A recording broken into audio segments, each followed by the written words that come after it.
आपको आपकी पुस्तक मंजरी से हिंदी विश्व शांति की भाषा है, ये पाठ का सार बताया था। आपने पढ़ा होगा और आपको समझ में भी आया होगा। ये है शब्दार्थ। आपके शब्दार्थ आपने किए होंगे बुक से, तो शब्दार्थ भी आपको समझ में आ गया होगा। हॉस्टल मीन्स छात्रावास, परिवेश मीन्स वातावरण, फैक्ट्री मीन्स कारखाना। इसी दो भाषा मतलब दो भाषाओं का ज्ञाता। ये सारे शब्दार्थ आपको कर लेने हैं। चलिए अब आते हैं प्रश्नोत्तर की ओर। प्रश्नोत्तर बातचीत से पहले आपके कुछ भाषाओं और उनके प्रदेशों के नाम लिखे हुए हैं, इनको आपस में मिलाना है कि ये किस प्रदेश की भाषा है। बातचीत से आपका ये प्रश्नोत्तर है। साईजी माकिनो भारत कब और किस कार्य के लिए आए। सेकंड क्वेश्चन है, साईजी माकिनो ने शांति निकेतन की क्या विशेषताएं बताई। थर्ड क्वेश्चन है, साईजी माकिनो को ग्वालियर की बिड़ला फैक्ट्री में क्यों जाना पड़ा। साईं जी की क्या कामना थी। नेक्स्ट क्वेश्चन है, जापान में हिंदी की क्या स्थिति है। इसके बाद का क्वेश्चन है, साईं जी ने पाठकों को कौन सा संदेश देना चाहा। फिर ये मिलान है जिसको आपको करना है। ये भाषा की बात है। भाषा की बात में हम आपको कुछ भी नहीं करवाएंगे। अब आते हैं, हिंदी भारत की राष्ट्रभाषा है, किंतु देश के अनेक प्रदेशों में इसके अतिरिक्त प्रादेशिक भाषाएं भी बोली जाती हैं।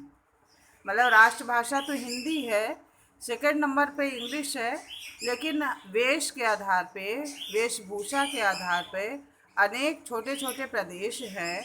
इसके अतिरिक्त प्रादेशिक भाषाएं भी बोली जाती हैं। हर एक प्रदेश की अलग अलग भाषाएं हैं जिसे प्रादेशिक भाषाएं कहते हैं।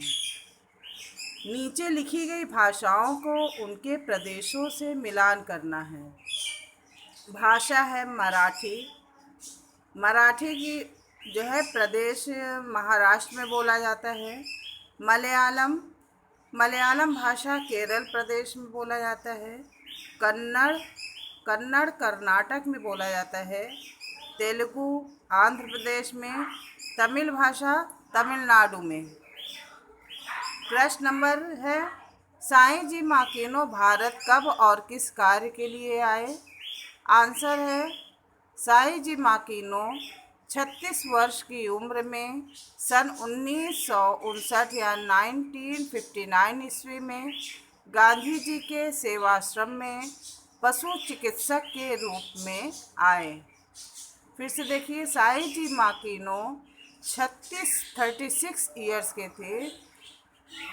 36 ईयर्स की उम्र में 1959 ईस्वी में गांधी जी के सेवाश्रम में पशु चिकित्सक के रूप में आए। सेकंड क्वेश्चन है, साईं जी माकिनो ने शांति निकेतन की क्या विशेषताएं बताई। आंसर है, शांति निकेतन के प्रादेशिक सौंदर्य ने साईं जी माकिनो को बहुत प्रभावित किया। शांति निकेतन का परिवेश इतना शांत था कि पुस्तकालय में बैठे घड़ी की आवाज़ सुनी जा सकती है। शांति निकेतन में विश्व की तमाम संस्कृतियों को समाये रखने की क्षमता है। प्रश्न नंबर 3, साईं जी माकिनो को ग्वालियर की बिड़ला फैक्ट्री में क्यों जाना पड़ा। आंसर है, ग्वालियर में जापानी तकनीक से बिड़ला फैक्ट्री लगाई गई है। जापानी इंजीनियर हिंदी नहीं जानते थे और फैक्ट्री मजदूर जापानी भाषा से अनभिज्ञ थे। अतः साईं जी माकिनो वहाँ दुभाषीय के रूप में गए थे।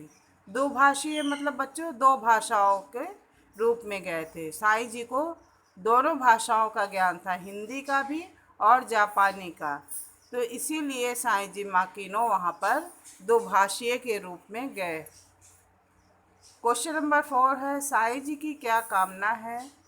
आंसर है, साईं जी की कामना है कि हिंदी, विश्व शांति की भाषा बने और वह जीवन पर्यंत इससे जुड़े रहें।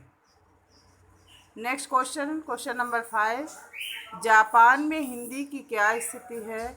आंसर है, जापान में हिंदी का बहुत सम्मान है। ओसाका और टोक्यो में बीए और एमए स्तर तक हिंदी पढ़ाई जाती है। जापानी में संस्कृत शब्द भरे पड़े हैं। प्रश्न नंबर 6, साई जी ने पाठकों को कौन सा संदेश देना चाहा?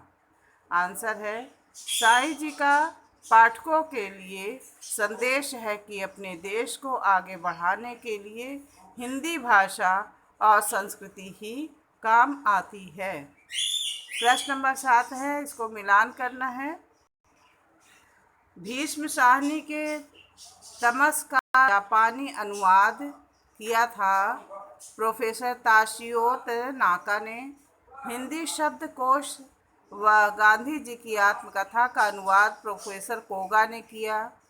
हिंदी नाटक लेखन और मंचन प्रोफेसर मिजोकामी ने किया। हिंदी साहित्य का काम प्रोफेसर साकात ने किया। टोक्यो विश्वविद्यालय में हिंदी विभाग की स्थापना प्रोफेसर दोई ने किया। चित्रलेखा का जापानी अनुवाद साईजी माकिनो ने किया। बच्चों, ये का स्तंभ से खा स्तंभ से उनके मिलान जो नाम लिखे गए हैं उनको मिलान करना था। ये पीडीएफ आपको भेज रहे हैं, आप सभी कॉपी में कर लीजिएगा और याद करते जाइएगा। धन्यवाद।